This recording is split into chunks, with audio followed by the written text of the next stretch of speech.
There's something most people overlook when they talk about success. They talk about goals. They talk about hustle. They talk about time management and habits and discipline. All of that matters. But none of it will get you very far if you don't start with one simple, overlooked question: why am I doing this at all? Every morning we wake up with a choice. We can let the day happen to us, or we can decide what the day is going to mean to us. That begins with purpose. That begins with asking a powerful question that too few people ask themselves: why does today matter? When you know your why, you're dangerous, not to others, but to your own doubts, to your own excuses, to the inertia that keeps you stuck in place. You're no longer just reacting to your calendar, your to-do list, or your inbox. You're leading your day instead of following it. Now, I'm not talking about some huge cosmic purpose that takes years to define. I'm talking about something simple, practical, immediate. Today's why. What is the reason I'm waking up and choosing to care today? Let me tell you a story. Years ago, I worked with a leader who was wildly successful on paper. Title, salary, accolades, you name it. But every morning he'd hit the snooze button. Not once, 3 times, sometimes 5. And when he'd finally crawl out of bed, there'd be this look in his eyes. Tired, yes, but also empty. Eventually he broke down. He told me, I don't even know why I'm doing any of this anymore. He had lost connection to his why. His work had become a series of tasks, meetings, and deadlines. Nothing rooted, nothing inspiring. He wasn't lazy, he was aimless. That's what a lack of purpose does. It makes effort feel pointless. So we went back to basics. I asked him, what's the impact you want to have today? It was the only thing I asked. Not next year, not next quarter, just today. It took time, but soon he started waking up with a different mindset. He'd begin his morning not with email or social media, but with intention. He'd write down a sentence: today I will lead by example. Or today I will encourage someone who's struggling. Or today I will do something that makes my team stronger. Small, specific, powerful. That's the key. See, your why isn't always going to be some grand mission. Sometimes your why is showing up fully for the meeting you'd rather skip because the person across the table needs your energy. Sometimes your why is being a little more patient with your kids because you want them to grow up feeling seen and loved. Sometimes your why is putting your head down and doing the hard work because it brings you one step closer to who you want to become. Without that purpose, our days blur together. They become transactional. We do things out of obligation, not out of meaning. And when that happens over time, we burn out, not because we're doing too much, but because what we're doing lacks connection. Think about this. Most people spend more time planning their weekend than they do planning their purpose. They prepare presentations, meetings, and meals, but they don't prepare their mindset. And so their days become reactive. They let the world set the tone, and the world is chaotic, noisy, and constantly pulling us in 10 different directions. But what happens when you start your day with a clear, grounded reason? Suddenly, the little things don't knock you off course so easily. You stop chasing every notification. You stop worrying so much about what other people think. You have a filter, a way to decide what matters and what doesn't. That's what a why gives you clarity. Here's a simple practice I challenge you to try. Tomorrow morning, before you pick up your phone, before you check your email, before you let the world pour into your mind, take 60 seconds. Sit quietly.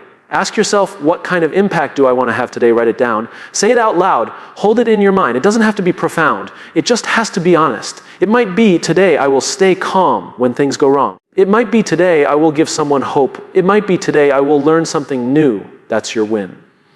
That's your reason to show up. That's your why. I've met people who thought they were burned out from working too much. But when they reconnected with their purpose, when they started leading each day with intention, something shifted. They weren't tired anymore. They were energized. Not because their workload changed, but because they changed. You don't need to change your entire life overnight. You don't need to quit your job or move to a new city. You just need to ask better questions. Questions like, why does this matter to me? Who benefits when I show up fully today? What's the deeper reason behind my routine? When we lead with why, we remember that what we do is not just what we do, it's who we are becoming. Every day becomes a brick in the foundation of the life we're building. And when that foundation is strong, when it's built on purpose, we can weather anything.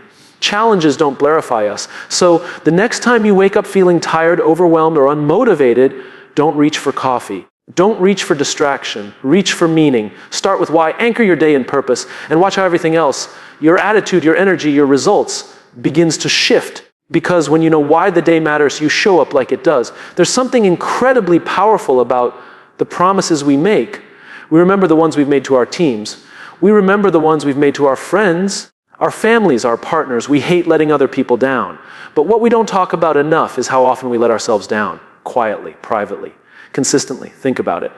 You say you'll wake up early and go for that run. You say you'll start that project this week. You say you'll stop checking your phone every 5 minutes. But when no one's around to notice, it's so easy to push that promise to the side. You justify it. You tell yourself, it's not a big deal, I'll do it tomorrow. And then tomorrow becomes next week. Next week becomes never. And slowly, subtly, you start believing that what you say doesn't matter. But here's the truth. If you can't trust yourself, you'll always struggle to lead others. You'll always feel like an imposter. You'll always be chasing something externally to compensate for what's broken internally. That's why keeping promises to yourself is not about discipline, it's about identity. Every time you follow through on something you told yourself you would do, you're voting for the person you want to become. You're proving to yourself, not anyone else, that your word has weight, that you can rely on you, that you're not waiting to be saved, validated, or motivated. You're in control. And no, it's not always easy, but it's worth it. I once worked with a young entrepreneur, brilliant mind, endless ideas, charming presence. On the outside, people thought he had it all together, but behind the scenes, he was stuck. His business was stalling, his confidence was cracking, and he didn't know why. We sat down and had a raw conversation. I asked him, what's the one promise you keep breaking to yourself? He looked down, took a breath, and said, I keep telling myself I'll finish what I start, but I never do. That moment changed everything. Because once he admitted it, we had something to work with. We didn't start with a productivity tool. We didn't build a new schedule. We started with integrity. He picked one small promise to keep every day, just one. And that small daily win rebuilt his self-respect, brick by brick. People often think they need motivation to take action. But it's actually the other way around. Action builds confidence, repetition builds belief, and belief fuels purpose. Motivation isn't what starts the engine, commitment is. And that commitment must start with you. There's a common trap in leadership. We show up for everyone except ourselves. We run around solving problems, managing fires, meeting deadlines, being available, being helpful, being everything for everyone. But inside, we're exhausted, depleted, running on fumes. You can't pour from an empty cup. And you can't lead others from a place of self-neglect. If you constantly abandon your own needs, your own boundaries, your own promises, you are teaching people that your word is flexible, that you don't matter as much. And over time, you'll start to believe that too. Keeping promises to yourself doesn't mean becoming selfish. It means becoming stable, grounded, trustworthy. Because the moment you start honoring your own word, your energy shifts. You walk into a room differently. You speak differently. You make decisions differently. Not from ego, but from alignment. And alignment is where the magic happens. Let me give you something simple. Tomorrow morning, before the world gets noisy, write down one promise you'll keep today. Just one. It could be, I will drink enough water, or I will be fully present with my kids, or I will spend 20 minutes reading instead of scrolling. Small, clear, actionable. The kind of promise you can keep even when the day gets chaotic. Then do it, no matter what. Follow through. And at night, take a moment to acknowledge yourself for doing what you said you would. That's how you build a pattern. That's how you build trust. Not with big declarations, but with small, invisible victories. The world may never clap for those wins, but your character will. And your character is what people actually follow. We think people are drawn to charisma, but what people are really drawn to, what they trust, is consistency. The kind of consistency that begins when a person has done the hard work of keeping promises to themselves, when their internal world is aligned with their external actions. That's when influence becomes real. That's when leadership becomes meaningful. Because at the end of the day, it's not what you achieve that defines your strength, it's what you uphold. And the first promise worth upholding is your own. Imagine this. If you went 30 days without breaking a single promise to yourself, no matter how small, how would that change you? What would happen to your confidence, your clarity, your energy? What would happen to the way others experience you? You don't need more information. You don't need another hack or app or routine. You need integrity, quiet, personal, inner integrity. The kind that isn't seen by others, but is felt by you. You already know what needs to happen. You've known it for a while. The only question is, will you honor it today? When you keep promises to yourself, you're not just winning the day. You're building a life you trust. That's how you lead. That's how you grow. That's how you win.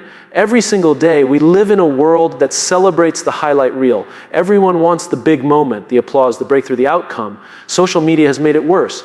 Everywhere you look, someone's showing off their peak, their biggest achievement, their grand announcement, their moment of glory.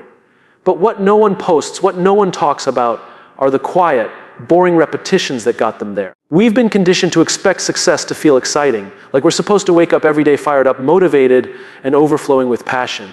But that's not how greatness works. Greatness isn't loud, it isn't glamorous. It's built in silence. It's built in the dark. It's built when no one's watching. If you look at any person who's consistently winning, not just occasionally, but predictably. You'll find a rhythm behind their results, not a rush. A rhythm, something they do daily, even when they don't feel like it, especially when they don't feel like it. They've learned to fall in love with the process, not just the prize. That's what I mean by embracing the boring reps. Because let's be honest, most of the things that lead to mastery feel incredibly unremarkable. Practicing the same move again and again. Having the same conversation with your team until it sticks. Waking up early to do the same journaling, the same reading, the same workout. It's not thrilling. It's not new. It's boring. And that's why most people won't do it. But boring isn't bad. Boring is where the work happens. Boring is where confidence is built. Boring is where identity is forged. Think about athletes. The best in the world don't just practice when the stadium is full. They train when it's just them, their coach, and the sound of their own breath. And they repeat the same drills, the same plays, until they're automatic, until they become muscle memory. So that when the big moment comes, they don't rise to the occasion. They fall back on their preparation. I once worked with a team leader who couldn't understand why their results were so inconsistent. One month they were hitting targets, the next month they were completely off track. The talent was there, the passion was there, but the process was missing. So I asked her, "What do your boring reps look like?" She looked confused. "What do you mean?" I said, "What are the small things you do every single day, no matter what, that make the big results inevitable?" She thought about it and admitted, "Honestly, I don't have those. I just work really hard when the pressure is on." That's the problem. Most people wait for pressure to perform.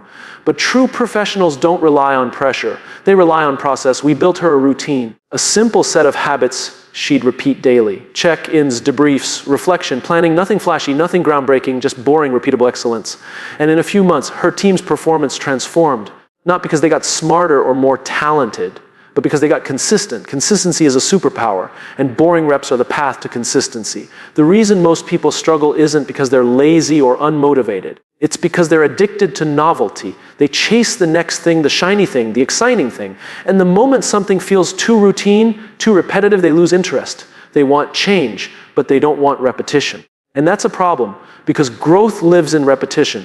You don't get strong by lifting a weight once. You don't get smart by reading a book once. You don't get trustworthy by telling the truth once. You become those things by doing the boring reps over and over and over again. Here's what's funny. When people see someone crushing it, they always ask, "What's your secret?" But usually there is no secret, just systems, just habits, just effort that's been repeated so often it becomes who they are. Boring reps are the bridge between who you are and who you want to be. They're the small choices no one sees that eventually lead to the results everyone wants. I know it's not sexy. It's not supposed to be. That's the point. You do the reps not because they feel good, but because they do good, because they compound, because they quietly stack up into something powerful over time. And yes, you're going to want to quit. You're going to feel like it's not working. You're going to think, this can't be it. There has to be something more exciting, more advanced, more interesting. But that voice is lying. That voice is impatient. That voice doesn't understand how mastery works. Mastery is boring. Progress is boring. Winning is boring until it isn't. Until one day you wake up and you're further than you've ever been. And people ask how you did it. And you smile because you know the truth. You did it by doing the work when it was dull, when it was quiet, when it was just you showing up with no reward, no applause, and no proof yet. The people who win aren't the most excited. They're the most consistent. They're the ones who kept going when it stopped being fun. They're the ones who embraced boredom and made it their edge. So the next time you feel stuck, don't look for a breakthrough. Look for your reps. Ask yourself, what's the boring thing I've been avoiding, and then do it. Not once, every day. Because discipline isn't doing hard things. Discipline is doing simple things repeatedly, even when they're no longer interesting. That's how champions are made. That's how trust is built. That's how you create a life that wins every day, not just in moments, but in momentum. Fall in love with the boring reps. They'll take you further than motivation ever could. Most people think leadership is about being in charge, about being the loudest voice in the room, the person with the answers, the title, the authority. But real leadership isn't about taking control. It's about taking care. It's about putting others first, not because you have to, but because you choose to. Leading with service, not ego, is one of the most misunderstood principles in the world. We live in a culture that rewards visibility. If you look successful, if you sound important, if you seem confident, you're praised. But ego, when it drives leadership, always leaves damage behind, because ego leads us to ask the wrong question, how can I win? Service leads us to ask the right one, how can I help? There's a fundamental shift that happens when you stop trying to impress people and start trying to impact them. When you stop focusing on being the best in the room and instead focus on bringing out the best in others. That's the shift that separates managers from mentors, bosses from builders, leaders from legends. I remember speaking with a seasoned executive, highly respected, but when you walked into his office, there was no ego, no grand desk, no flexing of titles, no inflated presence. What struck me most was how he listened, fully, attentively, not waiting to speak, not waiting to be right, just present. Afterward, I asked him what his secret was. He smiled and said, "I'm not here to be the smartest person in the room. I'm here to make everyone else smarter." That's what service looks like in leadership. It's humility in action. And humility isn't thinking less of yourself. It's thinking of yourself less. It's showing up not for recognition, but for contribution. It's knowing that the most valuable person in the room might not be the one talking the most, but the one helping others speak up. Ego will always tell you to protect your image. Service tells you to protect the people. Ego says, don't show weakness. Service says, be honest. Ego builds walls. Service builds trust. And the difference becomes very clear over time because one creates fear and the other creates loyalty. I once worked with a young team leader who had just stepped into a management role. She was driven, articulate, brilliant, but something was off. Her team wasn't responding. There was tension, burnout, resistance. She was frustrated. "Why won't they just do what I ask?" she said. I told her, because they don't feel seen. They don't feel safe. She was leading from a place of pressure, of performance, of ego, not because she was arrogant, but because she thought she had to prove herself. That's what ego does. It turns leadership into a performance, not a relationship. So I asked her to try something different. I said, tomorrow, instead of checking what your team has done, ask how they're doing. Show up for them before you expect something from them. A few weeks later, things changed, not overnight, but gradually. Her team started communicating more. They started taking more initiative. There was laughter in the room again. Not because her strategy changed, but because her presence did. When people feel seen, they show up differently. When they feel safe, they take risks. When they feel supported, they stretch further. That's the power of leading with service. You don't have to be in a formal leadership role to live this. Leading with service can happen in every part of your life. In your family, your friendships, your work, your community. It happens when you choose to listen instead of interrupt. When you choose to mentor instead of compete. When you choose to build bridges instead of building your brand. Service asks more of us than ego ever will. Because it's not flashy. It doesn't always get credit. But it's the only kind of leadership that lasts. Because it's not built on attention. It's built on trust. We all know someone whose presence makes us feel like we matter. That person who makes space for others, who uplifts, who leads not with dominance but with dignity. That's the kind of leadership the world is starving for. And it doesn't take much. It starts with asking, what does this person need right now? How can I contribute to their growth? What can I do today that serves someone beyond myself? Those questions will change the way you lead. They will also change the way people respond to you. Because service is magnetic. When you lead with empathy, with integrity, with care, people feel it. And they don't just follow you, they believe in you, they show up not out of obligation, but out of respect. Ego seeks to be followed. Service seeks to walk with people. Ego needs to be right. Service wants to get it right. Ego demands compliance. Service earns commitment. This is not about being soft. This is about being strong in a way that lifts others. Leadership rooted in service isn't passive, it's powerful, because it builds cultures where people want to belong. Teams that last, relationships that matter, results that are sustainable. And the beautiful irony is this: when you lead with service, you do win. Maybe not in the traditional sense. Maybe not in a way that fills headlines. But you win in the only way that counts. In the loyalty of people, in the trust you build, in the lives you elevate. So the next time you feel that tug to prove something, pause. Ask instead, who can I help right now? Who needs to be seen? What does service look like in this moment? Lead with Ed with care. Lead with the mindset that your success will be measured not just by what you achieve, but by what you build in others.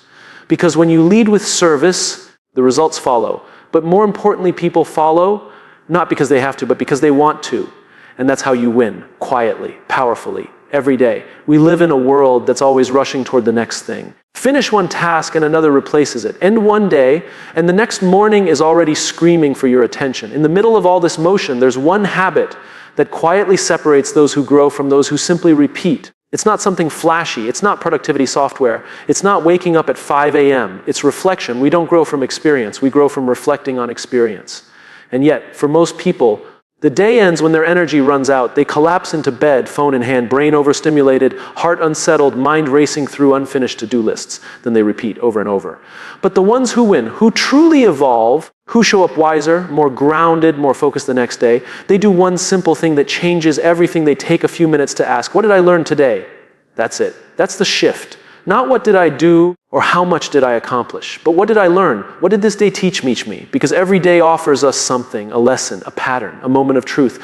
But if we don't slow down long enough to capture it, we lose it. And what gets lost in silence eventually repeats in chaos. I remember working with someone who was chronically overwhelmed, brilliant, driven, talented, but she was always tired, always buried under the weight of her own ambition. She was doing a lot, but gaining very little. Her work was loud, but her growth was quiet. So I asked her one question: do you ever pause at the end of the day and ask what it all meant? She paused. No, she said, I just try to survive it. That's where most of us are, surviving our days instead of learning from them. But your day isn't just a set of tasks, it's a teacher. And when you slow down to reflect, you allow the day to shape you, not just exhaust you. Some of the most grounded leaders I know have a ritual. It's not complicated. At the end of each day, before bed, they sit quietly and ask themselves 3 things. What did I learn today? Who did I impact today? What am I grateful for today? That's it. Simple questions. But the power is in the consistency. Because over time, those questions build self-awareness. They sharpen your emotional intelligence. They show you not just what you're doing, but who you're becoming. And that's the real purpose of reflection, not to evaluate your performance, but to reconnect with your purpose. I had a mentor who once told me, never let a day end without capturing its wisdom. He didn't mean journaling for an hour. He meant making meaning out of what might otherwise pass unnoticed. A conversation that revealed something.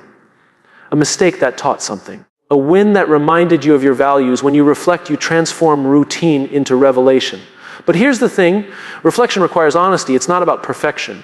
It's not about proving you had a productive day. It's about being real with yourself. Owning what went well and what didn't, not for the sake of judgment, but for the sake of direction. There's no growth without awareness, and there's no awareness without pause. The world tells you to hustle, to push harder, to do more. But growth doesn't happen when you're always moving. It happens when you create space, when you breathe, when you sit quietly and say, okay, what is life trying to teach me right now? It's easy to dismiss this practice as soft, but the truth is reflection is a form of leadership, because when you reflect, you learn. When you learn, you adjust. And when you adjust, you lead better in your work, your relationships, and your life. If you don't reflect, you risk repeating. You keep making the same decisions, chasing the same goals, falling into the same traps. Not because you're not smart, but because you're not pausing. You're not giving yourself the chance to extract the lesson. And those lessons compound. A small realization today becomes a better decision tomorrow. A moment of gratitude tonight becomes a better conversation next week. This is how wisdom is built, not through age or experience alone, but through intentional reflection. You don't need an hour. You don't need to write a book every night. You just need 5 minutes. 5 quiet minutes to ask yourself, what mattered today? Where did I show up fully? Where did I hold back? What will I carry forward? And what will I leave behind? These questions create alignment. They reconnect you with your values. They remind you that your time is finite and your days are not to be wasted. They help you sleep better. Because instead of going to bed with noise, you go to bed with meaning. The most successful people I've met aren't the ones who do the most. They're the ones who learn the fastest. And reflection accelerates learning. You can't change what you won't face. And you won't face it until you slow down and ask. That's why reflecting before you rest isn't just a productivity hack. It's a leadership principle. It's how you build a life of depth, not just noise. And here's the part no one tells you. Over time, those 5 minutes of reflection become your story. They become the wisdom you pass on. They become the clarity others feel in your presence. They become the reason people trust you, not because you have all the answers, but because you've wrestled with your questions. So before you reach for your phone, before you scroll into distraction, before you collapse into exhaustion, pause, sit with yourself, ask what the day gave you, ask what it took from you, ask who you became in the process, reflect before you rest, because how you end your day shapes how you start the next one. And the people who win every day aren't the ones who did the most, they're the ones who learned the most. And learning only happens when you choose to listen, even to yourself.